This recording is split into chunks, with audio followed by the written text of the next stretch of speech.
Any type of weapons, drugs, any other thing that they think could be of value to them, even if he has his own personal belongings. We've seen animals in cars sometimes that are involved. Yeah, I'm definitely thinking, Andrew, that that wheel came off based on the crash, because look at all the damage to the car is on that left, that front panel there of the car, the front end. And so my guess is that the tire either just got loose or somehow kind of popped off not long after this impact of this crash. And then he just kept going, and obviously the faster and longer you drive on a rim, well, that's where we picked it up when you saw all of those sparks flying. Let's see what Skyfox gets here as it pulls out and gives us a picture of the traffic mess that is backing up on the 5 South as a result of the end of this chase. So again, like you said, the far right 3 lanes, I believe, are all blocked. And the traffic backup from that view is significant, but certainly I'm sure it goes a lot farther back than what we're seeing within this shot because of this. So yeah. Does producer Steph know, is that the 54 right there? I think that's the 54 on and off ramp.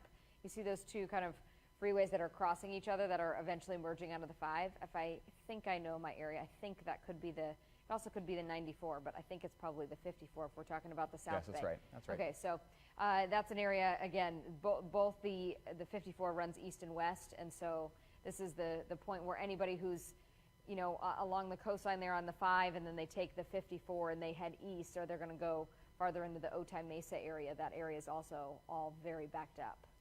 Yeah, and you have to think about what kind of led to a person running from a scene like this. It's not very often that you see a chase initiate from a hit and run versus a chase initiating from perhaps somebody trying to be pulled over and they have something to hide, or perhaps they are running from a crime. But in this case, I mean, there is the obvious crime of a hit and run, but not a crime in like a robbery kind of sense. And at least not that we know of. Well, that's true. Not that we know of, right? But this chase would be one that we don't see very often as far as, you know, a crash happening. You certainly probably have that driver of that black car that Phil was telling us about, who's just sitting there kind of wondering what just happened, and then the whole chase ensued from there. So you have 2 different scenes that they are going to have to process.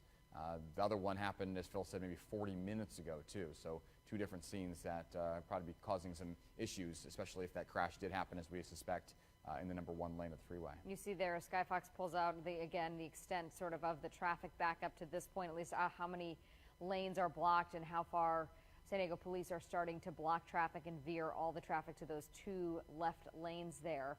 I'm kind of surprised I haven't seen the tow truck yet to get this vehicle out of the way, but this is a story we'll continue monitoring. We'll stay on top of it as long as Skyfox is there. We can get you some more information, especially for those of you who are headed in that direction. This is right at the 54 and the 5 there, just south of National City, kind of right on the border there of Chula Vista. So a guy involved in a hit and run took cops on a relatively long chase there on the 5 freeway, lost his left front tire. That started sparking, really came to a halt because he couldn't drive anymore, and then police moved in and they have him under arrest.